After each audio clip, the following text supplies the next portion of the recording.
We've got some brand new lore to talk about today. The Tyranid Codex has just been released over the weekend, and inside of it, there's not really that much new stuff, but we do have something with Huron Blackheart fighting against the Tyranids. Yes, Chaos are getting involved with the Tyranid invasion. So let's jump in and let's get waffling. Now, all this takes place after the devastation of Baal, and for people who don't know what that was, I'm just going to do a quick summary of that.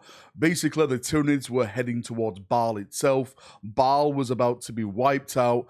Dante called all the reinforcements he could in the name of the successor chapters of the Blood Angels. There was this epic, huge, massive battle between the Blood Angels, the PDF forces of Baal against the Tyranid forces. It looked like the Space Marines were about to lose. Then all of a sudden, the Great Rift opened up, and the Tyranids were basically split in twain, and it saved them. And Baal was saved, and Dante was saved. Gilliman then arrived with a bunch of Primaris Marines, and the Blood Angels and their successors were then all reinforced with brand new Primaris Marines. But we don't really know what happened to most of the Tyranid forces that attacked Baal. Now, we actually do know what happened to that main Tyranid force. So I'm going to put the extract up in the background in a second. I just want to say huge shout out to Jaguar for sending me this over on Discord. Without him, this video would not be possible. So please thank him in the comments down below. Anyway, this is the extract in the background. It says,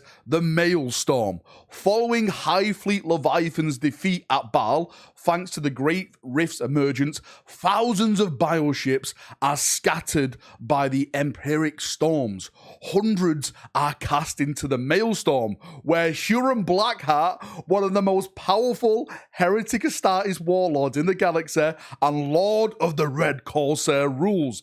Bioships fall upon Blackheart's fleets in huge numbers, and merciless combat rages between his forces and the Tyranids. The power of the colossal warp tempest in which they fight proves to be no deterrent to the Hive Fleet. Worse, Hive ships spawn neurobeasts and psycho-organisms at the Produidus, am I saying that right? I completely butchered it, right?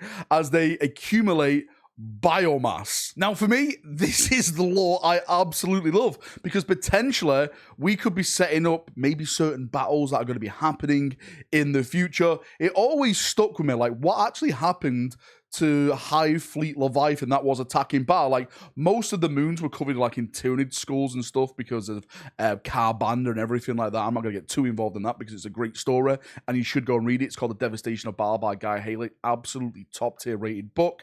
But all the other stuff, like, where did it disappear to? Now we know it literally landed on Huron Blackheart's doorstep. He's there in the Maelstrom, in the warp, chilling, you know, probably building up his forces, ready to attack like the next Imperial settlements, bring death and destruction, gather resources, maybe even attack some chapters, really put a thorn in the Imperium side, and all of a sudden, bioships out of every orifice he could actually see, just attacking him, attacking his fleet, ruining his absolute master plans, which normally happens to Huron Blackheart and the Red Corsairs. They're always undermined. I actually feel sorry for Huron Blackheart, because I personally think he deserves way more love in Warhammer 40,000. I've been saying this for a while now. He definitely deserves a new model, hopefully, because he's being mentioned a lot. He will be getting a new model very soon. But him in the lore as a whole, he's a genius. He's a tactical genius. He's probably one of the greatest,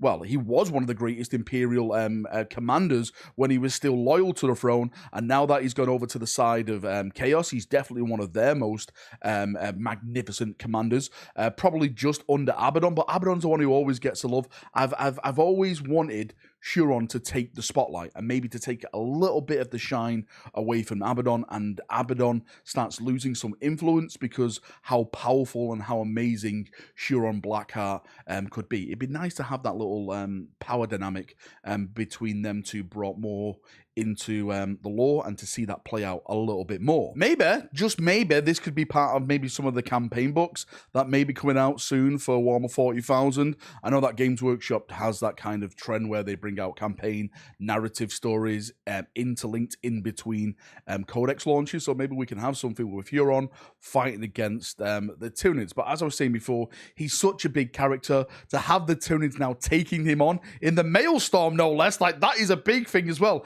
Tyranid bioships invading his fleet, consuming the biomass. It is stating basically that he is losing ships. He is losing reinforcements. So something surely has to come of this. We must have like an end game, a book dedicated to this of Huron taking on the Tyranid forces. I think it's great. I think it's great that Chaos are getting more love and Xenos factions are intertwining with Chaos. It's not just Imperium versus Chaos, Imperium versus Xenos. It's other races dealing with the fallout, not of only the Great Rift, but of the invasion now of the main bulk of the Tyranid forces. The Fourth Tyrannic War, as it stated, has now begun, and the Tyranids are popping up everywhere throughout the galaxy. So it's going to be exciting times. Well, hopefully it's going to be very, very exciting times going forward, and we're going to see more conflicts between other forces like Necrons, Tyranids Tau, Tyranids Votan, Tyranids Eldar, Dark Eldar, Harlequins, all the fun stuff you can imagine. This is what I'd love to see, and this is what I love to read in Warhammer 40,000 lore. Now, just before we wrap up the video, there's also another extract in here which I want to kind of dedicate another video to, because it actually states that when Tyranids fight something like World Eaters, they get a lot more aggressive, a lot more brutal, which is such an amazing thing for me, because does that technically mean Tyranids are blood for the blood god because they're getting more aggressive around World Eaters? It states like around Jakari, like they're more immune to toxins and their pain receptors are a lot more dimmed down and stuff like that. Against orcs, they actually grow bigger because they want to take on the big orcs. This is the Tyranids adapting now to the state of the wars that they're approaching in this galaxy. Again, amazing lore. Absolutely love this. Anyway, thank you for coming. Thank you for watching as always. If you've got any thoughts, feedback, anything like that, what do you think about Huron Blackheart taking on the Tyranid? Surely this should be like more for this, right? We need a bigger story about this because Huron is absolutely amazing. What do you think about Huron getting a new model as well? Surely on the Emperor's Golden Throne, it's time for Huron to get a new bloody model. Anyway, thank you for coming once again. See you now. Thoughts and feedback in the description. I'll see you. Have a great day, and bye-bye.